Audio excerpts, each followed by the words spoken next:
안녕하세요. 아나운서 이가은입니다. 목포 여수 MBC가 공동으로 제작한 다가온 뉴스 시간입니다. 오늘은 신안 섬마을에서 15년 동안 200만 그루의 나무가 새로운 보금자리를 찾았다는 소식 등을 준비했습니다. 함께 보시죠.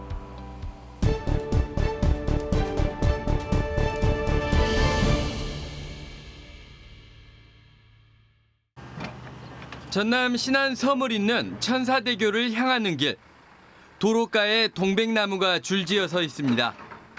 길을 내면서 남은 자투리 땅에 나무를 심어 가꾼 겁니다. 도로공사하면서 항무지로 버려진 땅인데 동백나무를 활용해서 동산을 한번 만들어 보자 해서 관광객도 많이 찾아보니까 이렇게 조성하게 됐습니다. 모두 신안군이 한 그루 한 그루씩 십수년간 모아온 동백나무들입니다. 신안군은 2007년부터 12,000평 부지에 도로나 건물 공사 현장, 택지 개발 현장 등에서 버려지거나 베어질 나무들을 모아왔습니다. 나무 고아원에서 출발해 나무 병원 그리고 나무 은행으로 이름을 바꾼 15년 동안 신안군이 전국에서 수집하고 기증받은 나무만 210만 그루에 이릅니다. 나무를 따로 구입하지 않고 나무 은행을 이용하면서 조경사업 예산도 70%가량 절감하고 있습니다. 건물을 지었을 때는 건물을 짓는 다음 날부터 감가상각이 되는데 나무는 심은 그 다음 날부터 부가가치가 증대가 되고 있습니다. 그래서 이 나무라는 걸 심음으로써 사람의 마음도 정화가 되고 베어질 뻔했던 위기를 딛고 새로운 섬 고향을 찾은 나무들은 신안군 도초도 환상의 정원, 임자도 홍매화 정원 등 섬마을 크고 작은 정원에 뿌리를 내리고 싱그러운 봄을 맞고 있습니다. MBC 뉴스 양현승입니다. 백두산 천지와 한라산 백록담을 형상화한 두 언덕. 순천만 국가정원에 올해 말 새로 완공될 한반도 분화구 정원의 조감 영상입니다. 2023 순천만 국제정원 박람회 개최를 1년여 앞두고 순천 일대는 본격적인 박람회 준비에 돌입했습니다. 순천만 국가정원에서는 오는 박람회에서 선보일 새로운 정원과 식물원을 짓는 공사가 진행되고 있습니다. 박람회 조직위원회는 남북통일과 평화를 상징하는 한반도 분화구 정원이 이번 2023 정원 박람회의 새로운 랜드마크가 될 것으로 기대하고 있습니다. 참 잘해놨다, 잘 봤다, 다음에 꼭 다시 한번 오고 싶다는 말씀을 드릴 수 있도록 다양하게 준비하겠습니다. 오는 2023 순천만 국제정원 박람회는 순천만 보호에 초점을 맞췄던 지난 2013년 정원 박람회에서 더 나아가 도시 전체를 정원으로 가꾸는 것을 목표로 삼고 있습니다.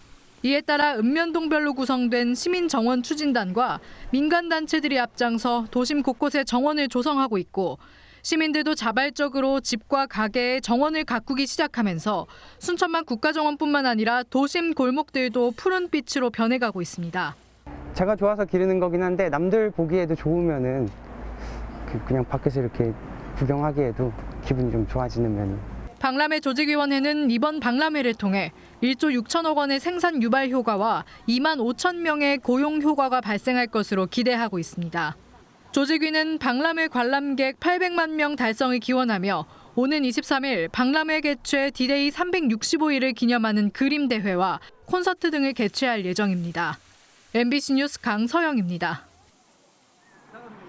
광양시는 현역 시의원들의 각 지역구별 수건사업의 추진사업비, 이른바 쪽지 예산을 세우기 위해 이번 의회 임시회에 포괄사업비 24억 원을 상정했습니다. 이 과정에서 시는 각 시의원들에게 개별적으로 지역별 수건사업 리스트를 2억 원 안팎 규모로 제출해 줄 것도 요구했습니다. 또 광양시는 지역의 아동 청소년 2만 6천여 명에게 코로나19 긴급 재난생활비 100만 원씩을 지급하기로 하고 260억 원의 예산을 세워 의회에 상정했습니다. 시는 이번 예산안 수립 배경에 대해 지난 2년여 기간 코로나19 팬데믹 상황이 교육 재난의 수준이라고 판단해 추진한 것이라고 밝혔습니다. 지금 아니면 이제 안 될 건 없지만 이제 아이 양육하기 좋은 도시의 취지에 부합을 하고요. 그 다음에 아이들 지원을 마냥 선거하고 결부를 시켜가지고 뒤로 연장할 명분도 없고요. 하지만 이를 두고 초선에 도전하는 광양시의원 예비 후보들은 정연복 시장이 퇴임을 2달도 채 남지 않은 시점에 형평성을 잃고 선심성 추경을 세우려 하고 있다고 주장합니다. 지금 40억만 보태면 300억 정도면 광양 시민 전체에게 20만 원씩 지급할 수 있다라고 생각이 드는데 그런 어떤 정책을 써야지만이 골고루 가는데 지금 현재 다른 계층에서 굉장히 저희들에게도 전화가 많이 오고 또 그것이 형평성이 어긋났다. 특히 광양시가 현역 의원들의 선거를 노골적으로 돕는 행위라고 반발하고 있습니다. 이렇게 수건 사업을 통과를 시키고 그걸 가지고 또 선거에 홍보하는 행위는 노골적인 매표 행위 아니냐. 민주당이 이래서 되겠느냐. 이건 전형적인 구태 정치다.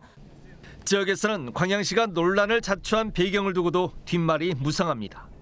광양시가 번번이 의회 문턱을 넘지 못하고 좌절된 어린이 보육재단 출연금 예산 수립을 염두에 두고 의회 내 우호적 분위기 조성을 위한 포석이 아니냐는 의혹이 제기되고 있습니다. 실제 광양시는 현재 개회 중인 광양시의회 임시회 어린이 보육재단 기금 출연 동의안을 제출해 놓은 상태입니다. 또 정 시장이 퇴임 이후를 고려한 숨은 다른 의도가 있는 것 아니냐는 근거 없는 추측까지 제기되고 있습니다. 제8회 전국 동시 지방선거가 2달도 채 남지 않은 민감할 수밖에 없는 시기. 광양시의 갑작스러운 돌발 행정의 배경을 두고 지역 정가를 중심으로 석연치 않은 뒷말들이 확산하고 있습니다. MBC 뉴스 김주입니다.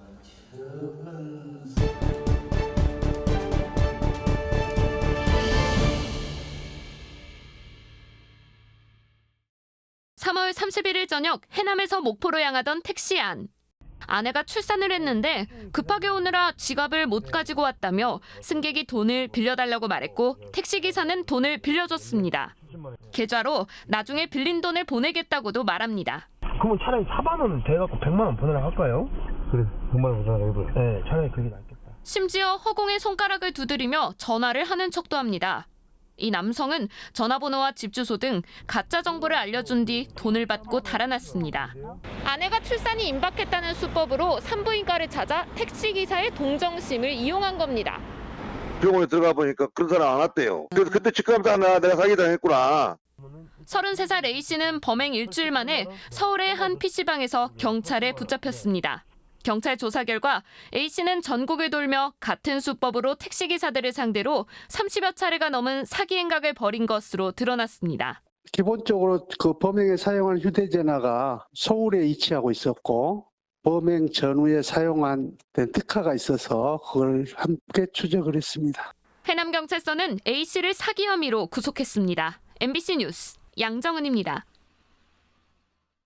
잠잠했던 무한반도 통합에 불을 지핀 것은 무한 군수의 도전장을 낸 정영덕 전 전남도 의원. 무한시 승격보다는 무한반도 통합이 무한 입장에서는 실리가 크다는 겁니다. 도농 복합도시로 농어촌 혜택을 유지하면서도 중앙정부로부터 행정적, 재정적 지원을 챙길 수 있다고 주장했습니다. 무한반도가 힘을 합쳐서 서남권의 중추도시로 성장할 수 있는 동력을 마련해야 합니다. 목포시장에 도전한 박홍률 전 시장도 화답이라도 하듯 단계별 무한반도 통합을 주요 공약으로 제시했습니다. 목포시와 신안군이 먼저 합친 뒤 무안군과 통합하겠다는 구상을 밝혔습니다.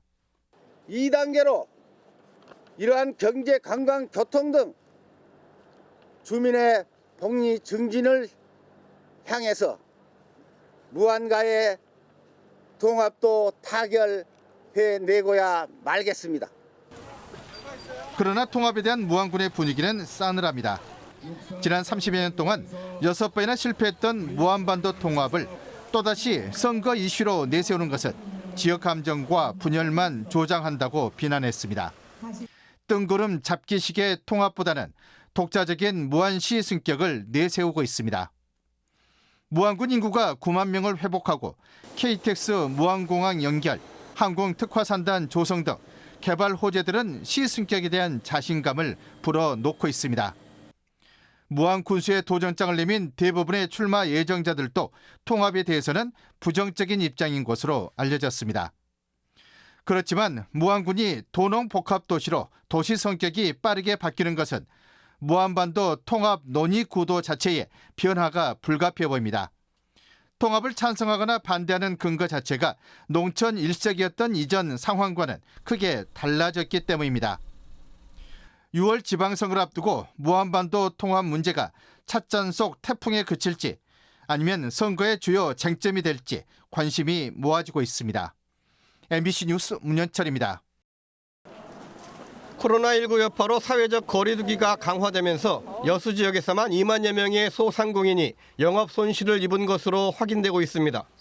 때문에 지난 2020년부터 최근까지 1, 2차 소상공인 방역 지원금을 비롯해 희망 회복 자금과 버팀목 플러스, 버팀목 자금, 새희망 자금 등 전국적으로 정부 차원에서 7차례 정도 손실보상 지원이 시행됐습니다. 지원 유형은 영업 제한과 매출 감소를 기준으로 온라인 신청을 받는 형식이었습니다. 하지만 여수 지역에서만 줄잡아 2천여 명의 소상공인들이 손실보상 사각지대에 방치됐습니다. 정부에서는 온라인으로만 신청을 했기 때문에 나이 드신 분들은 온라인 조차를 하질 못하고 그 내용도 증빙조차 못하기 때문에 남들은 계속 받다고 하는데 본인은 못 받았다는. 여수시는 이에 따라 1, 2차 방역 지원금을 받지 못한 영세 소상공인을 지원 유형에 추가해서 이달 말까지 지원 신청을 받기로 했습니다. 신청 방법도 읍면 동사무소에서 대면 신청을 받고 1인당 100만 원씩 20억 원을 지급한다는 계획입니다. 20억 원의 재원은 최근 전시민 일상회복 지원금을 지급하고 남은 15억 원과 재난기금에서 5억 원을 출연했습니다. 여수시는 앞으로도 이 같은 손실보상 사각지대에 대한 지원을 꼼꼼히 챙기기로 했습니다. 이번이 이제 이 보완하는 부분 처음인데 이제 소상공인 지금 계속 지원이 완전히 이제 완화됐다 해도 끊어지지는 않을 것 같습니다. 그래서 그 부분도 계속 검토를 해서 보완이 돼서 그 부분도 계속 예산이 될 수 있는 한은 지원을 해줄 수 있도록.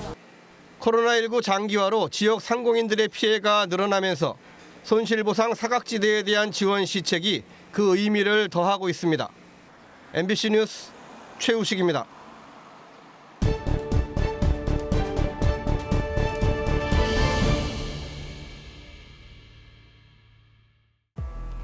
오늘 다가온 뉴스 어떻게 보셨나요? 다음 이 시간에도 더욱더 풍성한 소식으로 찾아오겠습니다.